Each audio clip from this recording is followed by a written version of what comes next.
Hey, what's up, guys? I'm back with another video. This time it's going to be for UMBRA Excalibur.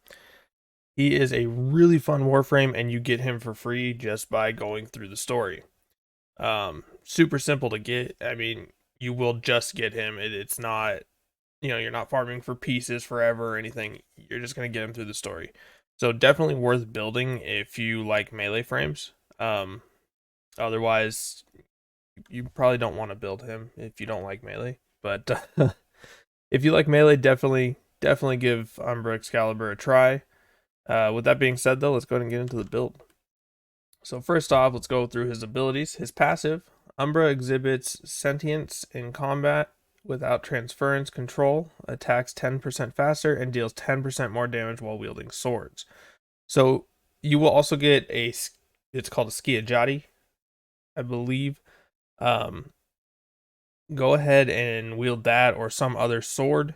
If you don't have another good sword, I would definitely just make the Skiajati good. But for the most part, you'll just be using his Exalted Blade all the time.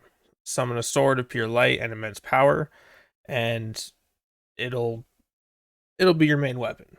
So the damage goes up with your power, with your power strength.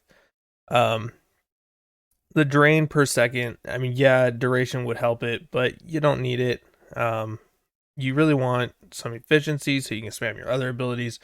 Exalted Blade will pretty much stay up all the time, even with the drain per second being, well, higher. At 4.38, that's not bad actually. The way we build, it works. So Radial Javelin launches javelins towards enemies, dealing high damage and impaling them to walls. It's just a great kind of crowd control type of thing, and it does some good damage. Radial Howl, let out ferocious howl that stuns nearby enemies and causes sentients to shed any built-up resistances. So he is also going to be good against sentients specifically. He has help with that, obviously. But this ability is a stun, so definitely worth using. So you can just melee the hell out of everything. And then Slash Dance, dash between enemies while slashing with the Exalted Blade. Super good. It's honestly just fun to use as well. So I definitely suggest using it. I don't see a reason not to. So let's go ahead and get into the build. This is a 0 FORMA build, so just level him once and this build is effective. It's maybe not in Steel Path or anything, but it's effective for most of the game and just fun to play. And it doesn't cost any formas, so it's good to have fun. So the aura, we use Steel Charge, melee weapon damage increased, plus 60% melee damage. He is all about melee, so Steel Charge is a good choice. If you don't want to use Steel Charge and you wanted to change your aura, you would have to form it, of course, so that would be one forma. But you could put in Corrosive Projection. You could put in Growing Power. We do have enough statuses for that to still be decently effective. So take your choice, but I do think Steel Charge is your better option. Then we have Umbral Intensify, plus 70% ability strength. We use this with Umbral Fiber, plus 175% armor, and Umbral Vitality, plus 700% health. So basically all these together are amplifying each other. And Umbra Excalibur, he actually comes with Umbral formas already on him. So these are made for him. There's no reason not to use them. But if you decide you don't want him, you could form him away and use something else. But I think you're actually kind of screwing yourself over on that. So I do not suggest it. All of these bonuses will also be higher once these are all maxed out. But with the capacity we have, we only have enough to max out 2 of them. And we have other mods that are not maxed out as well. So in order to make this, well, work for a 0 forma, we have rank 9 for all the Umbrals, rank 9 for Transient Fortitude, and rank 9 for Blind Rage. Everything else is maxed out. Now, you can max out 2 other things, so keep that in mind and take your pick, but that'll ultimately be up to you. I just haven't maxed out any of these yet. I would suggest the Umbral Intensify and maybe Blind Rage or Transient Fortitude just for the extra strength, because, it's always fun to hit harder. And then we got Streamline, plus 30% ability efficiency. So efficiency is our second best stat. We're mostly going for strength because that does amplify our Exalted Blade, but efficiency is very good so that we can actually be using our other abilities quite a bit more often in conjunction with the Exalted Blade, because with Exalted Blade it's draining our energy. We don't want to lose all of our energy while we have Exalted Blade on, because then Exalted Blade turns off, and that is our main focus. So efficiency is important. So we got Streamline, which is the efficiency, and then Transient Fortitude, plus 50% ability strength, minus 25% ability duration.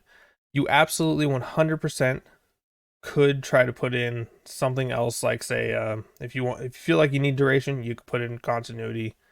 You could put in rage if you feel like you're needing energy a lot.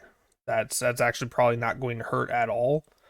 That'll just help you keep your energy up. So rage is a good choice. I would say, honestly, your second choice to Transient Fortitude, depending on how you feel the build is doing. If you feel the build needs the energy help, definitely use Rage. Otherwise, Transient Fortitude is a lot of fun because you're hitting harder. And then next is Flow, plus 150% energy max. I do not suggest getting Prime Flow for this part, strictly because it would mean more capacity use. So it's not quite worth it unless you want to put those 2 extra capacity in maybe and just get a little bit more, but honestly it's not worth it. Using Prime Flow is fine, like you could, but I would just suggest using regular Flow. And then we have Blind Rage, plus 90% ability strength, minus 50% ability efficiency. We do lose efficiency with this, but that's okay because we're getting 90% strength, which is our main focus. And then Fleeting Expertise, plus 60% ability efficiency, minus 60% ability duration. So as you can see, our duration is 15%. It is nuked. But just focus on efficiency, focus on strength. If you feel something else needs to be changed, that's fine. Let me know what you changed, and I'd love to test it out. But with that, let's go ahead and get into the Exalted Umbra Blade, which is your Exalted Blade.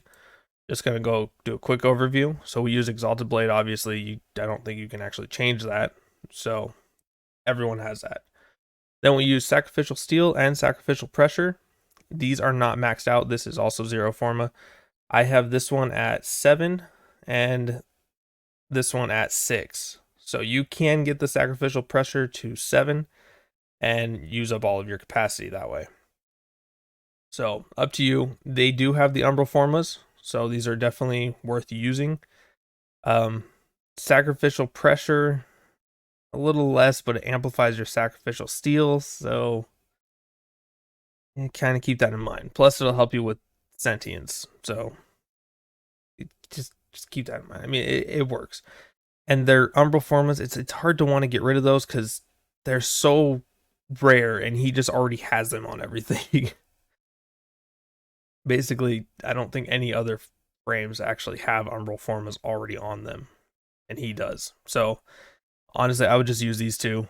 But only keep them to rank 7. I wouldn't go above that if you're trying to keep it to no formas. You can absolutely forma more and get everything up. That's not a problem. Change some things, do whatever. But this is just kind of like a beginner's guide to him, just to show that he can be used with no formas. But next is Quickening, plus 40% attack speed, plus 20% combo count chance. This is fantastic because we want the combo so we're doing more damage. We want the attack speed so we're hitting more often. So it's really good. And then we have Organ Shatter, plus 90% critical damage. Can't go wrong there. Reach, plus 1.1 range. You can change this out if you can find something else that would be better. But I actually like having the extra range, so that was my choice. And then Spoiled Strike, plus 100% damage, minus 20% attack speed. We do lose a little bit of attack speed, but we gain the damage. So it balances out, and it makes us hit harder, so we see bigger numbers. So it's a bit more fun. And then Voltaic Strike, plus 60% electricity, plus 60% status chance, and Virulent Scourge, plus 60% toxin, plus 60% status chance. This gives us corrosive, and we're going to be getting statuses more often. So Slash is one of our big dots, I guess, and then corrosive is another. You can change corrosive if you feel like viral would be better. That's fine. Other things will work, but corrosive is going to work great against armor, so that's why I suggest it. Now let's go ahead and just show off the build a little bit. Let me get some energy. All right. So let's go ahead and just stun him. All right. Get our Exalted Blade out, and we're just going to slash at him a few times and then do a big hit. The big hit hits for a lot more after you've slashed a couple of times, it seems. So if we just do a regular heavy, it hits for 47,000 roughly, and that's still great. Use like your stun and the javelins, and let's just show the javelins real quick. The javelins don't do a ton. Keep that in mind. I mean, you can keep doing it, and that's fine. You might even do a bit more damage. Let's see right there, we got 94,000 hit, which is great. Get them stunned, and then hit 119,000. So you're going to want to incapacitate them because you're going to do more. As you can see, even with regular hits, we were doing more. So keep that in mind. It's fantastic. It's such great damage, and it's so fun to use. But with that being said, guys, that's the build. If you guys like this video, hit that like button. If you guys want to see more content like this, hit that subscribe button. As always, thank you guys for watching. I'll see you next time.